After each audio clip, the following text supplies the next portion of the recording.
నాన్న పాత్రలో మురళీధర్ గౌడ్ గారు ఎంతవరకు న్యాయం చేశారంటారు? ఎంతవరకు న్యాయం చేశారు? ఆ! అమ్మ బాబోయ్! చాలా పెద్ద క్వెషన్ పెద్ద అండి అది. క్వెషన్. అసలు మామూలుగా ఆన్సర్ కూడా కొంచెం పెద్దగానే ఉండాలి. అయ్యో! మేము చెప్పేంత ఆ! కెపాసిటీ గాని, అంటే సీన్ గాని మాకు డిఫరెంట్ లేదు. రోల్‌లో చూసాం సార్. ఇప్పుడు 'డీజే టిల్లులో' చూసాము. యాహ్! అది ఫన్నీ క్యారెక్టర్, ఆ! Funny father. అలా ఇక్కడ కంప్లీట్ మాట్లాడుకుంటే ఎమోషనల్ కదా! హ్మ్. అలా హ్మ్. మాట్లాడుకుంటే మాత్రం 100కి ఒక 200% ఆయన హ్మ్. అంటే న్యాయం చేశారండి. ఓకే. అంటే మీరు అడుగుతున్నారు కాబట్టి నేను చెప్తున్నాను తప్ప హ్మ్. లేదంటే అంత ఇదేం లేదు. హ్మ్. అంటే ఇప్పటివరకు చూసిందంతా ఒక కామెడీ. ఒక కామెడీ జోన్‌లో ఎళ్తది. హ్మ్. ఒక డిఫరెంట్ ఇప్పుడు 'సంక్రాంతికి వస్తున్నాంలో' గాని, అవును. 'డీజే టీవీలో' గాని డిఫరెంట్‌గా. ఇందులో నేనేంటంటే టాప్ నాచ్ ఎమోషనల్ మూమెంట్స్ ఉంటాయండి. కామెడీ ఏమి ఉండదు. సరదాగా ఉన్న వ్యక్తి ఒకేసారి కొన్ని ప్రాబ్లమ్స్ వస్తే ఆయన ఎలా ఫేస్ చేశారు? హ్మ్. దాన్ని ఎలా తట్టుకున్నారు? తట్టుకొని ముందుకెలా ఎళ్లారు? ఫైనల్‌గా ఆ ప్రాబ్లమ్స్‌ని సాల్వ్ చేశారా? చేయలేదా? అన్నది స్టోరీ వస్తది. ఓకే. బట్ ఒక పార్ట్ ఉంటదండి. అది ఒక సీన్ ఉంటది. లైక్ నెక్స్ట్ లెవెల్ అనమాట. నెక్స్ట్ లెవెల్ అంటే నెక్స్ట్ లెవెల్. హ్మ్. సినిమాలో అలా ఉంటది. ఒక మార్క్ క్రియేట్ చేసుకున్నారంట. అంతే. హ్మ్. ఆయన అట్లా పట్టుకుంటారండి. అంటే ఆడియన్స్ అలాగా అంటే చూడండి మనం ఒక టాప్ ఎమోషనల్ మూమెంట్ ఉండి అలా ఉంటే ఇంకా పిన్ డ్రాప్ సైలెన్స్ అయిపోతాం చూడండి. అవును. ప్రీమియర్ షోకి ఏసినప్పుడు కూడా అంతే. చాలా మంచి రెస్పాన్స్ వచ్చింది. హ్మ్. ఫస్ట్ హాఫ్‌లో గాని, సెకండ్ హాఫ్‌లో గాని. అంటే మా వరకు అంటే రఫ్ కట్ అవును. కంప్లీట్‌గా కాదు. కంప్లీట్ సినిమా ఇంకా మేము కూడా చూడలే. ఓకే. మేము also we are also excited. Hmm. Ah, తర్వాత మళ్ళీ చాలా మార్పులు, చేర్పులన్నీ కూడా చేశారంట. హ్మ్. 'దివిజ' గారు కో స్టార్ అని తెలిసినప్పుడు అసలు ఈ ఆఫర్ వస్తుందో రాదో అన్న ఒక డౌట్ వచ్చింది అని అనుకున్నారు గదా! అవునా? సో, ఆఫర్ కన్ఫర్మ్ అయిన తర్వాత ప్రభాకర్ గారి నుంచి గాని, 'దివిజ' గారి నుంచి ఎలాంటి సపోర్ట్ వచ్చింది మీకు? ఆ! అప్పుడు ఫస్ట్ దివిజ ఇలా కో స్టార్ అని తెలియగానే లైక్ అదే కొంచెం మా డైరెక్టర్ పాజ్ ఇచ్చారు కదా! అప్పుడు హ్మ్. కొంచెం భయపడ్డా. హ్మ్. ఎప్పుడైతే కన్ఫర్మ్ చేశారో ఇంకా ఐ వాస్ లైక్ హ్యాపీ. హ్మ్. మాకు ఒక చిన్న వర్క్‌షాప్ లాగా ఫస్ట్ పిలిచారనమాట కండక్ట్ చేయడానికి. కండక్ట్ చేసినప్పుడు ఫస్ట్ టైమ్ తను వచ్చింది. నేనొచ్చాను. నాతో మేము ఆల్రెడీ డిస్కస్ చేసుకున్నాం. నేను డైరెక్టర్, డీఓపీ అనిల్ గారు. ఆయన కూడా సిన్స్ డే 1 నుండే ఉన్నారు. వర్క్‌షాప్ నుండే ఉన్నారు. ఫెంటాస్టిక్ టెక్నీషియన్ ఆయన. అండ్ తర్వాత దివిజ వచ్చింది. హ్మ్. దివిజ వచ్చిన తర్వాత హాయ్ హాయ్ అని నార్మల్‌గానే పరిచయం చేసుకున్నాం. అయిపోయిన తర్వాత ఐ వాస్ లైక్ నా నా స్పేస్‌లో నేనున్నాను. ఆమె స్పేస్‌లో ఆమె ఉంది. ఓకే. అండ్ ఇంకా పెర్ఫార్మ్ చేయండి మీ ఇద్దరికి ఒక డైలాగ్ ఉంటది. అది చేయమన్నారు. చేశాను. అండ్ ఆ డైలాగ్‌లోనే ఆమె ఇంకా హ్మ్. చితక్కొట్టేస్తుందనమాట. హ్మ్. అమ్మ బాబోయ్! అనుకున్నా. ప్రభాకర్ గారి డాటర్ గదా! మరి ఆ అంతే కదా! మాత్రం ఆ ఉంటదా? మాత్రం ఉంటది. ఆ! ఓకే అనుకున్నాను. Hmm. And she is so cool. Hmm. Like నాకు ఆహ్, లైక్ ఆ యాటిట్యూడ్ లేకపోతే బ్యాక్‌గ్రౌండ్ ఏం కనిపించలే. Okay. She was so friendly. Hmm. So cool.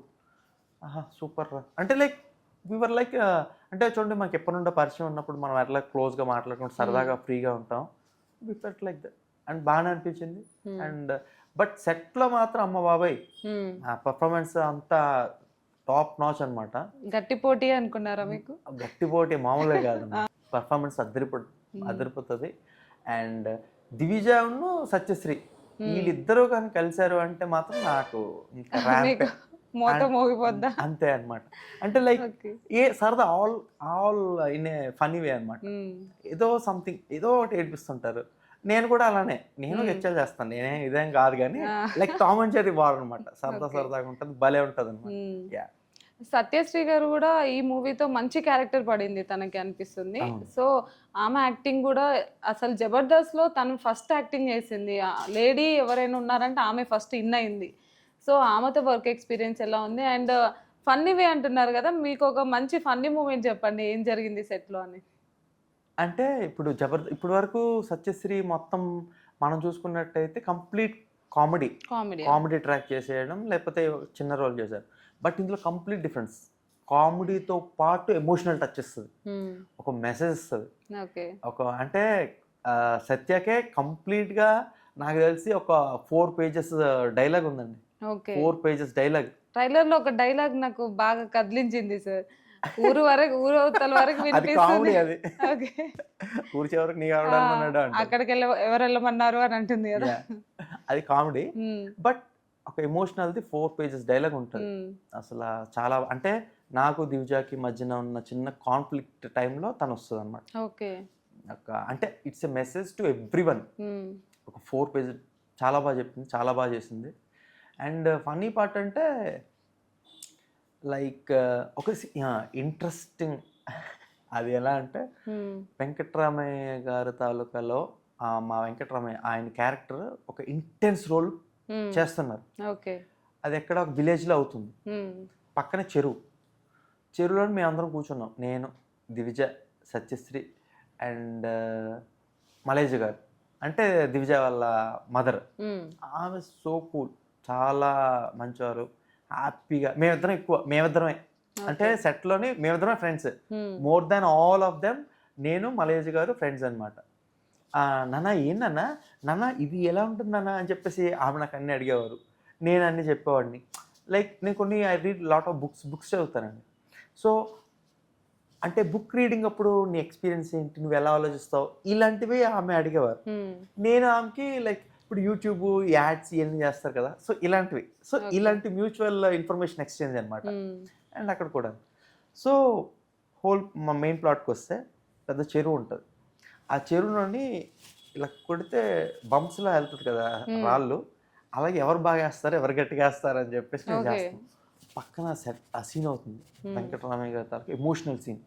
ఓహో, మేము పక్కన ఎమోషనల్ అవుతుంటే మీరు ఇక్కడ కామెడీ చేస్తున్నారు అనమాట. అంటే ఒకటండి కొంచెం డిస్టెన్స్ ఉంటదిలెండి. ఓకే. మరీ పక్కన కాదు. పక్కన ఉంటే మేమేం చేస్తాం? ఉమ్, మాకు అక్కడ షార్ట్ గ్యాప్. ఉమ్, మేమందరం చెట్టు కింద అనమాట అది. చాలా దూరం ఉంటదిలెండి. మేము ఇక్కడ అల్లరి చేస్తాం. ఉమ్, అల్లరి చేస్తుంటే ఒక్కసారి నేను ఇసిరాను. నేను ఇసిరితే ఒక 4 ట్యాప్స్ కొట్టుకొని వెళ్ళింది రాయి. ఓకే. ఇంకా అందరూ ఓ హీరో అని గట్టిగా అరిచారు. ఓకే. చాలా గట్టిగా అరిచారు. ఉమ్, అంటే మా మా బ్యాచ్ మా బ్యాచే కాకుండా అక్కడ ఊర్లో ఉన్న వాళ్ళు ఉంటారు కదా! చూడ్డానికి ఉంటారు. అందరూ ఒక్కసారి గట్టిగా అరిచారు. ఓ హీరో, హీరో ఏస్తే ఏసాడు అని. ఇంకా అది ఎక్కడికెళ్ళింది? అక్కడికెళ్ళింది. ఆ ఓహో, సౌండ్. ఓకే. మా డైరెక్టర్ వచ్చి "ఏయ్! షాట్ జరుగుతుంటే ఏంటి గొడవ?" అని చెప్పేసి ఒకసారి అరిచారు.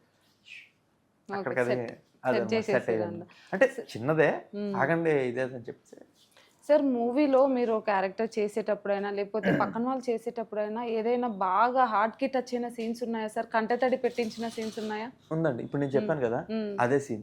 ఓకే. ఆ సీన్ మా ఆన్‌లైన్ ఎడిటర్ అఖిల్ ఉన్నాడు. హ్మ్. ఎక్కువ కాదండి. జస్ట్ 30 సెకండ్స్ అండి. ఓకే. 30 అంటే 30 సెకండ్ నాకు బాగా గుర్తు. 30 సెకండ్స్ అయిపోయింది. ఈ సీన్ అయింది కదా! అంటే మాకు డైరెక్టర్ వచ్చి మేము ఇలా గొడవ పెట్టాం. "ఏ అఖిల్ ఎలా ఉంది? బావుందా? ఏమైనా డిస్టర్బ్ అయ్యిందా? వచ్చి ఇలా అన్నారు కదా!" అంటే, "అన్నా సూపర్ అన్నా. నో, నో, నో దానికి సంబంధం లేదన్నా. చూస్తారా అన్నా? అవునన్నా ఒక బ్యాక్‌గ్రౌండ్ పెట్టిస్తాను" అని చెప్పేసి బ్యాక్‌గ్రౌండ్ పెట్టాడండి.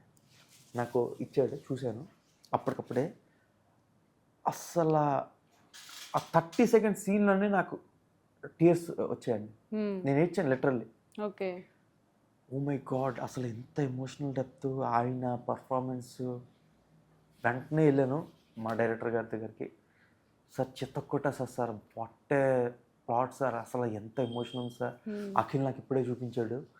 చాలా అంటే చాలా బాగుంది sir. Hats off sir. Super sir అని చెప్పారనమాట. హ్మ్. అప్పుడు నాకు మా తాతయ్య గుర్తొచ్చారండి. చెప్పాను కదా! హ్మ్. హ్మ్. సేమ్ డైలాగ్ ఆయన కూడా అనేవాళ్ళు. నన్ను వదిలి వెళ్ళిపోయావా అని చెప్పేసి మా అమ్మమ్మ కోసం. ఇక్కడ ఒక డైలాగు మీరు ట్రైలర్‌లో చూసే ఉంటారు. సీత నన్ను వదిలి వెళ్ళిపోయావా సీత అని చెప్పేసి మీదకి చూసుకొని మాట్లాడతారు. మా తాత కూడా అలానే అనేవాళ్ళు.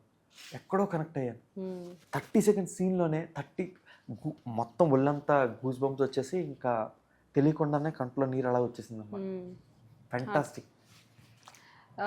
ఇప్పుడు వెంకటరామయ్య గారి తాలూకా తర్వాత మీరు కంటిన్యూస్‌గా హీరోగానే చేయాలనుకుంటున్నారా? లేకపోతే సైడ్ క్యారెక్టర్స్ అయినా ఏదైనా మంచి రోల్, లీడ్ రోల్ వచ్చినా చేస్తారా సార్? ఖచ్చితంగా అండి. ఇప్పుడు నాకు ఆల్రెడీ ఇంకొక 2 ఫిల్మ్స్ అయితే మన డిస్కషన్‌లో ఉన్నాయి. హ్మ్.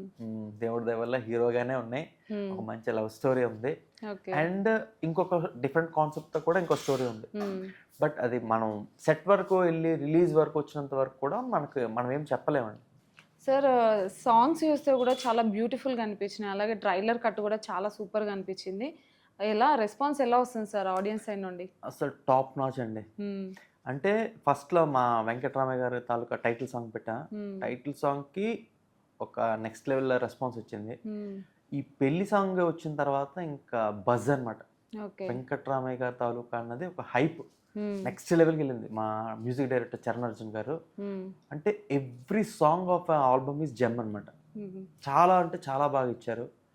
అండ్ చంద్రబోస్ గారు కూడాను చెప్పారంట దట్ ఇట్లా ఇక నుండి రాబోయే పెళ్ళిళ్ళు అన్నిట్లోని కూడాను ఈ పాట ఖచ్చితంగా వినిపిస్తుంది అని చెప్పేసి అంత బాగుంది సాంగ్, అంత మంచి సాహిత్యం, అంత మంచి ట్యూన్ ఇచ్చావు అని చెప్పేసి టెర్రిఫిక్ రెస్పాన్స్. టెర్రిఫిక్ అంటే టెర్రిఫిక్ రెస్పాన్స్. ఇప్పటివరకు ప్రతిదీ కూడా ట్రైలర్ కూడా చాలా మంచి రెస్పాన్స్ వచ్చింది. అందరి నుండి కాల్స్ వస్తున్నాయి, గూస్ బంప్స్ వస్తున్నాయి ట్రైలర్కి అని చెప్పేసి. సార్ వివి వినాయక్ గారు సాంగ్ లాంచ్ కూడా చేయడం జరిగింది. ఆయనను కలవడానికే చాలా తాపత్రయపడుతుంటాం మా అలాంటి వాళ్ళము. మీరు డైరెక్ట్ ఒక హీరో పొజిషన్ లో ఉండి వెళ్ళి అక్కడ సాంగ్ లాంచ్ చేయించుకోవడం జరిగింది. ఎట్లా ఫీల్ ఎలా ఉంది? బాగుందండి, చాలా అంటే చాలా బాగుంది. అది కూడా మళ్ళీ కమ్స్ టు రాంబాబు గారి అకౌంట్ అనమాట. ఆయనే మొత్తం ప్లాన్ చేశారు, మొత్తం చెప్పారు. మా ప్రొడ్యూసర్ గారి గురించి కానీ మా గురించి కానీ ఆయన వివి వినాయక్ గారు కూడాను వెళ్ళగానే ఇంకా చాలా బాగా రెస్పాండ్ అయ్యారండి. చాలా బాగా అందరినీ పలకరించారు, ఒక అందరి గురించి అడిగి తెలుసుకున్నారు. సో అంటే వేరే బోట్స్ తెలుసుకున్నారు. సినిమా టీజర్ చూశారు అండ్ సాంగ్ కూడా చూశారు. బాగుంది, చాలా బాగుంది, ఆల్ ది బెస్ట్, ఇంకా మంచి సినిమాలు చేయాలి అని చెప్పేసి విష్ కూడా చేశారు. లైక్ అంతకన్నా ఇంకేముందండి, హ్యాపీ అనమాట. ఓకే. మీకు డ్రీమ్ ప్రాజెక్ట్ అంటూ లేకపోతే డ్రీమ్ ఇలాంటి రోల్స్ చేయాలని ఏమైనా ఉందా సార్? ఉన్నదండి. ఎలాంటి రోల్స్ చేయాలనుకుంటున్నారు? అంటే మంచి యాక్షన్ పర్ఫార్మెన్స్. అంటే నాకు ఇప్పటివరకు అంటే చాలామంది ఇప్పుడు మీరు ట్రైలర్ లాంచ్లో కానీ టీజర్ లాంచ్లో కానీ అండ్ చాలామంది నేను కలిసిన పర్సనాలిటీస్ కానీ అండ్ ఇంటర్వ్యూస్లో కూడాను అన్నా నీకు మంచి ఒక మాస్, నీ కట్అవుట్ బాగుందన్న, హైట్, పర్సనాలిటీ ఇది అని చెప్పేసి చాలామంది అన్నారు. నువ్వు ఒక మంచి మాస్ సినిమా కానీ పెడితే నువ్వు నెక్స్ట్ లెవెల్లో ఉంటావు అన్నా అని చెప్పేసి, నెక్స్ట్ లెవెల్లో ఉంటావు బ్రదర్ అని కూడా చాలామంది చెప్పారు. మంచి యాక్షన్, మంచి ప్యాక్డ్ పర్ఫార్మెన్స్ ఉన్న రోల్ వస్తే ఇంకా మన పొటెన్షియల్ అంతా బయట చూపించాలని కసితో ఉన్నారు. ఓకే సార్, యాక్టింగ్, డాన్సింగ్, ఒక యాక్టర్ అవ్వాలి అంటే ఒక యాక్షన్ ఒకటి యాక్టింగ్ వస్తే కూడా సరిపోదు, డాన్స్ రావాలి, అలాగే డైలాగ్ డెలివరీ రావాలి, చాలా ఫైటింగ్స్ చేయాలి, ఇవన్నీ ఉంటాయి, ఇవన్నీ భుజాల పైన ఉంటాయి. సో అందులో ఏది మీకు టఫెస్ట్ జాబ్ అనిపిస్తుంది? నా వరకు అయితే నాకు కామెడీ చేయడం అనేది కొంచెం కష్టంగా అనిపిస్తుంది అండి. ఎందుకంటే ఆ టైమింగ్ చాలా ఇంపార్టెంట్. తక్కువ వేసేసేయాలి, కౌంటర్ పడిపోవాలి. ఆ కౌంటర్ ఇవ్వడం అనేది మనకు కొంచెం స్లో అనమాట. మహేష్ బాబు గారిని చూడాలి సార్. ఆ కౌంటర్ ఇవ్వడం అనేది నాకు అంత రాదు. అదొక్కటే నాకు, అంటే నా వరకు నేను ఫీల్ అయింది ఏంటంటే, కొంతమంది ఇప్పుడు జనరల్ లైఫ్లో కూడాను సెటైర్లు వేస్తుంటారు. సెటైర్లు వేస్తే పక్కన టక్ టక్ టక్ అని కౌంటర్లు వేసేస్తాడు. నేను ఆ కౌంటర్లో అలా అయిపోను. ఎందుకు అంటే కొన్ని తప్పుగా వెళ్ళొచ్చు, కొంతమంది హట్ అవ్వచ్చు, లేదంటే ఏమైనా మాట్లాడు అన్న ఉద్దేశంతో అయిపోతాను. బట్ అపార్ట్ ఫ్రమ్ దట్ మనకి మార్షల్ ఆర్ట్స్ కూడా నాకు వచ్చండి. బాక్సింగ్ ట్రైన్ అయ్యాను, స్విమ్మింగ్ అన్ని ట్రైన్ అయ్యాను. మనకి పెద్ద హీరో అవ్వాలి. సుమా గారితో యాక్ట్ చేసి కౌంటర్లు ఎలా ఇవ్వాలి, ఎదుటి వాళ్ళు హట్ కాకుండా అనేది నేను నేర్చుకోలేదా సార్? ఆమెతో మనకి అసలు పోలికే ఉండదండి. ఆమె నెక్స్ట్ లెవెల్ ఆవిడ. అంటే స్పాంటేనిటీ ఎలా వస్తుందో మరి గాడ్స్ గిఫ్ట్ అండి, అంతే. ఇలా అంటే ఒక మాట అనగానే దానికి అంత పెద్ద కౌంటర్ టక్కన వస్తుంది, మళ్ళీ ఎదుటి వాళ్ళు హట్ కూడా కాదు, అందరు నవ్వుతారు. చాలా యాక్టివ్గా ఉంటుంది, అది చాలా హైజీనిక్ గా ఉంటది ఆ కౌంటర్ కూడా. అసలు ఆమె నెక్స్ట్ లెవెల్ అండి. అది మరి నేర్చుకోవాలంటే మనకు కొంచెం టైం పడుతుంది, చెన్నైలో. ఇప్పుడు మాస్ రోల్స్ లో చేయాలనుకుంటున్నారు, డ్రీమ్ హీరోయిన్ ఎవరైనా ఉన్నారా మరి? ఆమెతో ఎప్పుడైనా లైఫ్ లో యాక్ట్ చేయాలి అని? అలా నేను ఇప్పటివరకు అయితే అనుకోలేదండి. అంటే అందరితోనే చేస్తాను. అఫ్ కోర్స్ నేను ఒక టాప్ హీరో అయినప్పుడు అందరు హీరోయిన్లో వస్తారుగా, అందులో అది ఐఎమ్ కాన్ఫిడెంట్ గా ఉన్నారు, అంతే. ఇప్పుడు మనం ఒక కాన్ఫిడెంట్ గా మనం చేస్తున్నప్పుడు, మనం ఒక టాప్ హీరో అయినప్పుడు, మనం ఇండియాని ఏలుస్తున్నప్పుడు అందరూ వస్తారు కదండి. అది అందులోని వీళ్ళతో నాకు అట్లా ఏం లేదు, అందరూ వస్తారు, మనం ఏం భయపడక్కర్లే. అందరు వస్తారు, అందరు సపోర్ట్ చేస్తారు. 100% అందరితోనే చేస్తాం, అందరితోని ఇది వస్తుందని నేను అనుకుంటున్నాను. 100% ఐ బిలీవ్ దట్. ఓకే. మీ లైఫ్లో మీకు ఇన్స్పిరేషన్ ఎవరు సార్? ఇన్స్పిరేషన్ అంటే నాకు నేను పర్టికులర్గా తీసుకుందంటే ఉసేన్ బోల్ట్ అండి. ఓకే. ఆయనలాగా అవ్వాలి అని. ఉసేన్ బోల్ట్ అంటే ఆయనకు ఒక మంచి ట్యాగ్ ఉందండి, the fastest man on the planet. Okay. ప్రపంచంలో చాలా మంది చాలా చాలా చాలా బిరుదులు ఉంటే చాలా చేయగలుగుతారు. The fastest man on the planet అనే బిరుదు only one and only person, అంటే అవుట్ త్రూఅవుట్ ద గ్లోబ్. చాలా మంది మిలీనియర్స్ అంటే చాలా మంది ఉంటారు, బిలీనియర్స్ చాలా మంది ఉంటారు. The fastest man on the earth, on the planet, Usain Bolt. అలాంటి ఒక ట్యాగ్ లైన్ సంపాదించడం అంటే ఎంతో కష్టపడాలి. మరి సిద్ధంగా ఉన్నారు అంత కష్టపడి? 100%. I will give my sweat and blood. I'm ready to do anything. నేను ఏది ఫిక్స్ అయ్యానంటే మాత్రం ఐ నెవర్ బ్యాక్. అసలు నన్ను బ్యాక్ డౌన్ అయ్యే ప్రసక్తే లేదు. ఫోకస్ ఉంటాను, చాలా ఫోకస్ ఉంటాను, వైబ్రెంట్గా వర్కౌట్ చేస్తాను, వైబ్రెంట్గా దానికోసం ప్లాన్ చేసుకుంటాను.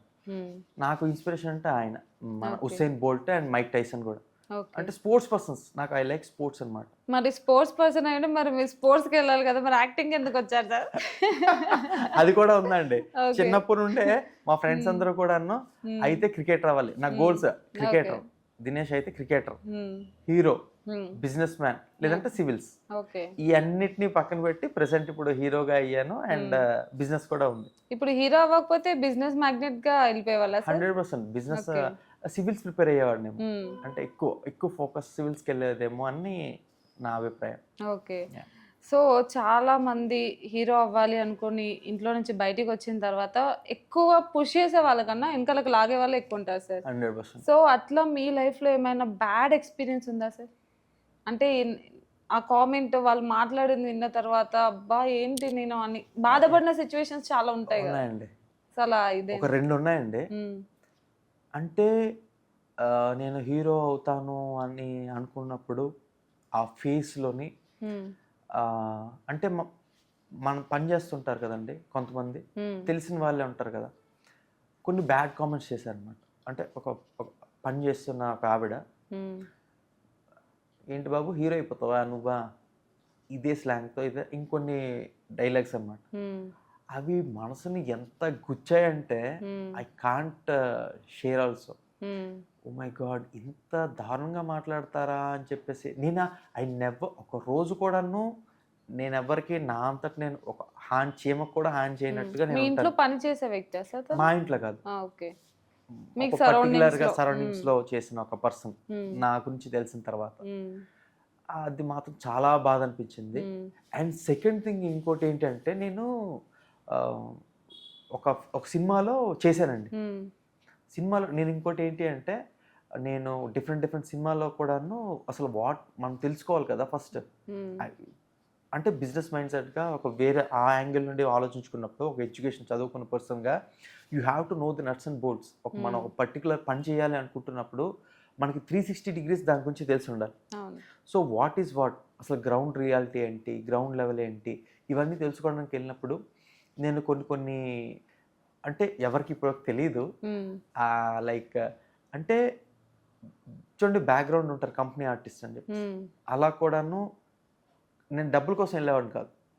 అక్కడ ఏం జరుగుతుంది, ఆ నెట్వర్క్ ఏంటి, మనకి సోర్సెస్ ఏంటి, ఎలా వస్తాయి, ఈ కోఆర్డినేట్ సిస్టమ్ ఏంటి, ఈ కాస్టింగ్ సిస్టమ్ ఏంటి, ఈ ఏజెంట్స్ ఏంటి, అక్కడ వాళ్ళ లెవెల్ ఆఫ్ ట్రీట్మెంట్ ఏంటి, ఇవన్నీ తెలుసుకోవడానికి వెళ్ళాను అనమాట.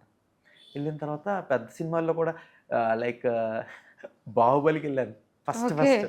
నేను అక్కడ కూడా కాస్టింగ్ చేశారు, వాళ్ళు సెలెక్ట్ చేసుకున్నారు, అక్కడ చూశాను ఓకే ఈ స్కేల్ ఎలా ఉంటుంది, చిన్న సినిమా స్కేల్ ఎలా ఉంటుంది, అక్కడ హీరో ట్రీట్మెంట్ ఎట్లా ఉంటుంది, హీరోయిన్ ట్రీట్మెంట్ ఎట్లా ఉంటుంది, ఆర్టిస్ట్కి లైక్ జూనియర్ ఆర్టిస్ట్కి, కంపెనీ ఆర్టిస్ట్కి, ఆ ప్రొడక్షన్, ఆ డిఫరెంట్ మొత్తం సెట్లో అంతా ఏం జరుగుతుంది అనేది తెలుసుకోవాలి. సో దానికోసం వెళ్ళాను. ఇలాంటి ప్రాసెస్లో ఒక కోఆర్డినేటర్ ఒక చాలా మంచి సినిమాకి నాకు రిఫర్ చేశాడండి. ఓకే, నాకు సర్కిల్ కూడా వస్తుంది కదా, రిఫర్ చేశాడు. ఫస్ట్ టైం నా లైఫ్లో నేను చూసింది సూర్య గారు అండి, యాక్టర్ సూర్య గారు. ఓకే, మేము షార్ట్లో ఉన్నాం, బ్యాక్ తిరిగితే కట్ చేస్తే సూర్య గారు. ఐ వాజ్ లైక్, మేము సెట్లో నార్మల్గా ఉన్నాం, ఆయన రెడీ యాక్షన్ అని చెప్పేసి ఉన్నారు, మాకు ఏం ఆర్డర్ లేదు ఏం లేదు, చూస్తే సూర్య గారు. స్టన్ అయిపోయారు. That was wonderful experience. నా జీవితంలో స్టన్ అయిపోయి, ఇప్పుడు మేము ఎన్నో సినిమాలో చూసాను, స్క్రీన్లో చూసాను, స్టన్ అవ్వలే, నాకు అన్నీ తెలిసినవే. బట్ అప్పుడు స్టన్ అయిపోయి ఇంకా అనుకున్నాను. ఆ కోఆర్డినేటర్ వచ్చేసి నన్ను, అంటే నేను ఇంకా అయిపోయాను, ఓకే సెటిల్ అయిపోయాను, నెక్స్ట్ లెవెల్ హీరో అయిపోతాను పర్లేదు అన్న టైంలో, నీకెందుకు నేను అన్నీ చూసుకుంటాను అన్న వ్యక్తి కట్ చేస్తే చాలా పెద్ద దెబ్బేసాడు అనమాట. ఓకే. ఫోన్ లిఫ్ట్ చేయడం మానేసి, అది కూడాను ఇంకా XYZ ఫ్యాక్టర్స్తో కూడా చాలా కృషించిపోయాను. అమ్మో బాబోయ్, ఇంత దారుణంగా మనల్ని నమ్మిస్తారా, ఇంత దారుణంగా మనల్ని ఇచ్చేస్తారా అని చెప్పేసి అప్పుడు నేను కొంచెం డిసప్పాయింట్ అయ్యాను. ఇంకా మరి వద్దు, ఆ స్టేజ్ కూడా వచ్చిందండి. వద్దు అనుకున్న స్టేజ్ కూడా వద్దు అంటే ఇదొద్దు అన్న స్టేజ్ కొంచెం ఫీల్ అయ్యా. దేనికి అంటే బికాస్ ఆఫ్ దిస్ ఇన్సిడెంట్. నీకు అసలు ఏం రాకుండా చేస్తాను, అసలు ఇది అది ఇలాంటివి కూడా వచ్చాయి, ఇలాంటివి వచ్చాయి. బట్ పాయింట్ ఏంటంటే ఆడికి తెలియదు నేను ఆడికన్నా ఒక పెద్ద స్టేజ్లోనే ఉన్నానని చెప్పేసి. ఓకే. అంటే other factor, other side of the story. ఆడేమనుకున్నాడు అంటే లైక్ వీళ్ళందరూ లైక్ అన్ఎడ్యుకేటెడ్ పీపుల్, చిన్న చిన్న ఇది జూనియర్ ఆర్టిస్ట్ అలాగ అనుకున్నాడు. కట్ చేస్తే ఆడికి మన మబ్బు ఈడిపోయింది మన గురించి తెలిసిన తర్వాత. బట్ నేను వద్దనుకున్నాను. ఒక టిఫిన్ షాప్ ఆవిడ మనం మాట్లాడడానికి వస్తున్నప్పుడు ఆమె వాళ్ళ పని చేస్తున్న వాళ్ళు తిడుతున్నారు. ఆవిడ వచ్చి, లేదండి మరి రేపటి నుండి మీ పనిలోకి రాను, మీరు ప్రతిదీ తిడుతున్నారు అని చెప్పేసి అంటే, ఆవిడ ఒక డైలాగ్ చెప్పింది, ఈరోజు నువ్వు లేట్ వచ్చావు అందుకు నేను నీకు తిట్టాను, రేపు వేరే దగ్గరికి వెళ్ళిపోతావు, నా దగ్గర రావు, ఓకే అక్కడ తిడతావు, అక్కడ తిడతారు, అప్పుడు పరిస్థితి ఏంటి నీదే అన్న. అది నాకు ఎక్కడ, అది మళ్ళీ నేను కనెక్ట్ అయ్యాను.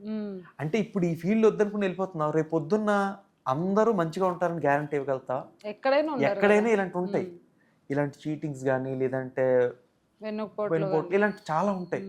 అప్పుడు మళ్ళీ నేను కరెక్టే కదా, ఇప్పుడు మరి ఇది వద్దనుకుని ఇంకో దగ్గరికి వెళ్ళిపోతే అక్కడ ఉండదు, అస్సలు ఉండదు అని గ్యారంటీ ఇవ్వగలవా? లేదు కదా. సో లెట్స్ మళ్ళీ పుష్ బ్యాక్ వచ్చి, నువ్వు వద్దులే తగ్గేదేలే, హీరోయే ఫిక్స్. ఒక్క 2 రోజులు బాధపడ్డా, 2 రోజులు బాధపడ్డా, ఇంకొద్దు అనుకున్న టైంలో ఈవిడ మళ్ళీ నిలబెట్టింది, బౌన్స్ బ్యాక్ అయ్యారు మళ్ళీ. మరికన ఆ రోజు అండి చిత్తు చెదరలేదండి, చిత్తు చెదరలేదు. కూడదాం, ఏదైతే అది అవుతుంది, ఎలా అయితే అది అలా అవుతుంది, వెళ్దాం, లెట్స్ గో. ఓకే. సో అందుకు అంత స్ట్రాంగ్ గా ఆ రోజు మళ్ళీ రావడం వల్లే ఈ రోజు ఇలా ఉన్నారు. 100%. సో వాళ్ళిద్దరికి తీసుకెళ్లి వెంకటరామయ్య గారి తాలూకా ఫస్ట్ డే ఫస్ట్ షో చూపించండి. అలా ఎక్కడ ఉన్నారో కూడా మనకు తెలియదు. ఓకే. కానీ చూస్తారు కదా ఏదో ఒక రోజు మిమ్మల్ని అయితే స్క్రీన్ మీద చూసినప్పుడు ఖచ్చితంగా వాళ్ళు రిగ్రెట్ ఫీల్ అయ్యే ఛాన్స్ అయితే ఉంది sir. So all the very best sir. మీరు మంచి మంచి సక్సెస్లు అందుకోవాలి, మంచి మంచి యాక్టింగ్ చేయాలి, అలాగే మంచి మంచి అవకాశాలు రావాలని మనస్ఫూర్తిగా కోరుకుంటున్నాం. థ్యాంక్ యూ సో మచ్ అండి. Thank you sir.